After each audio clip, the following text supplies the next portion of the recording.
is the spirit behind these bills.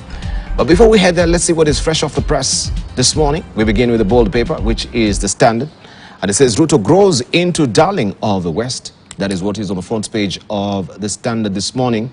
Ruto grows into darling of the West. It says Western government were receptive to opposition agenda, but recent activities show they are abandoning support for the democratic ideals. And with the parliament in hand of the executive, the political space has drastically changed.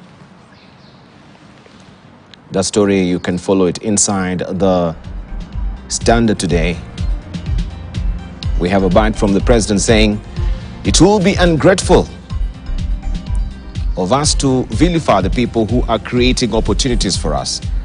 We have huge investments from the US government, Germany, and others. We must know what our interests are and secure them. President William Ruto's close ties with the West has unsettled the opposition, which now seems to be falling out of favor with Western countries.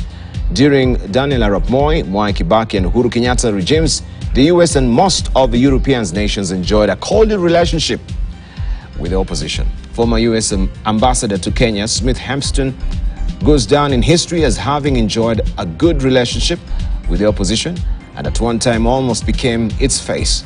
You have the story on page 4 of the Standard this morning, and we shall also be looking at that as well. This doggedly follows some of the sentiments that tripped off the Right Honorable Raila Odinga's tongue regarding the US ambassador over his remarks on the past elections that we just had, that it was the fairest of all, and that has ruffled the feathers of the opposition. On the side, but tale of widows fighting alone to save their lands. Tale of widows fighting alone to save their lands is a special report there.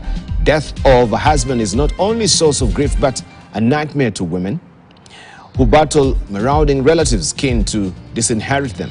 You have the story on page 14 and 15 of the Standard. And also Ruto Science deals with Indonesia president. It says leader signed MOUs on trade facilitation in the oil and gas, pharmaceutical, edible oils, agriculture, livestock exports, and textile production. That story continues on page 11 of the Standard this morning. Also inside today, you have the Financial Standard. Just to remind you that every Tuesday you have it, where you can get all the wise as far as your financial status is concerned. The new bargain hunters is what is the splash today. The new bargain hunters, in light of what everyone is facing right now, everybody will be gagging for a bargain in whatever you're buying or you're hoping to buy. You can follow the story inside the Financial Standard. University workers face job losses. Some universities have been hit hard by declining admission beginning September and will have to review their staffing numbers as well as sparks paid to employees.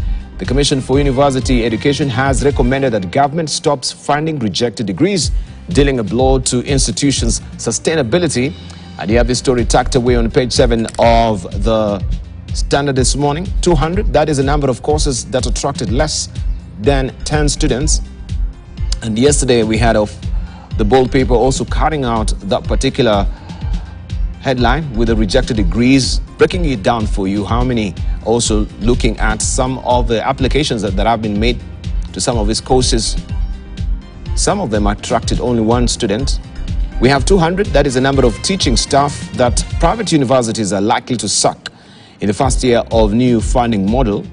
Also 7, number of students who want to take courses at Pan-African Christian University. And number of students who chose to study at International Leadership University, that is only 3. So you can read all the details inside the Standard this morning. Music festival winners dealt with presidents. Winners of the 95th edition of the annual music festival are set to perform at a gala to be held at Nakuru High School. At least 600 classes were showcased this year. And you have the story continuing on page 3 of the Standard today. Let's see what we have on top here. The teaser, no culminates on Kisumu-Kericho border. And the story is tucked away on page 12. We'll give you the gritty details of this as well. EAC bid to remove trade barriers.